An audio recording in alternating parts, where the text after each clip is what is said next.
Chapter 13. A light in the shape of a boy. There was no point Stella arguing with the ghost. The little girl sighed and went back to work. Groping with her hands in the dark, she continued moving the lumps of coal across the cellar floor. After a while she could see something glowing.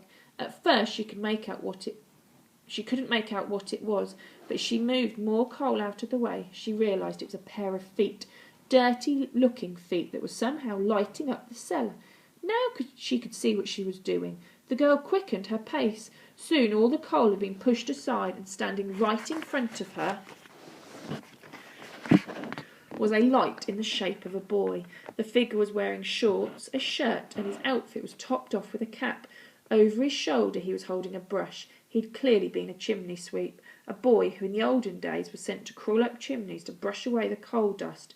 Now, presumably, his full-time occupation was ghost. "Well, that took you a while," he said with a cheeky smile. Stella couldn't believe her eyes. She had been right all along. Those noises she had heard in the middle of the night were a ghost. Saxby Hall really was haunted. Here was the living proof. Well, dead proof. "You're quite short for a ghost," mused Stella. "Oh, that's nice, isn't it? Been hiding myself away for donkeys." "Donkeys?" The girl was confused. "Donkey's ears. Years." "Oh."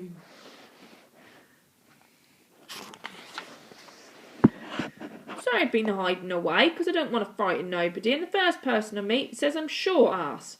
"Sorry," replied Stella, not quite meaning it. No, you said it now, ain't you? I heard you crying, and it made me sad. I thought I might be able to help." "I wasn't crying really. I just had something in my eye," replied the girl, trying to sound as grown-up as possible. "But that is kind of you. Let's try and be friends." She offered out her hand slowly. "My name is Lady Stella Saxby of Saxby Hall." "Ooh, la-di-da and la-di-dee-da." The ghost was most amused and began to mimic the girl's upper-class voice. "Charmed, I'm sure. Lady Posho of Posho Hall in Poshington."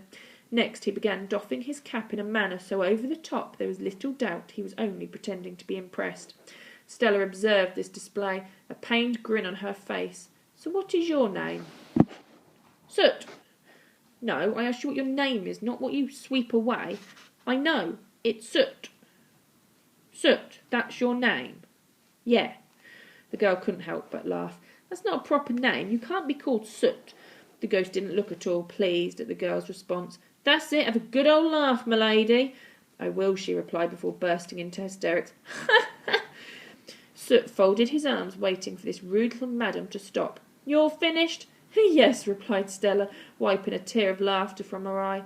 "So please tell me, how does one end up being called—" She was trying not to giggle. "Soot." "It ain't my fault. I was never given a name. I was abandoned as a baby and grew up in a workhouse. I never knew me mum or dad, and the old man who ran the workhouse used to thrash us all boys with his belt." "No!" "Yeah, even when we ain't done nothing. So I ran away. I was still only little, and I met a gang of boys on the street.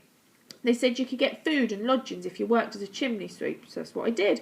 And one day I came down from the chimney covered from head to toe in coal dust, and my master just called me Soot."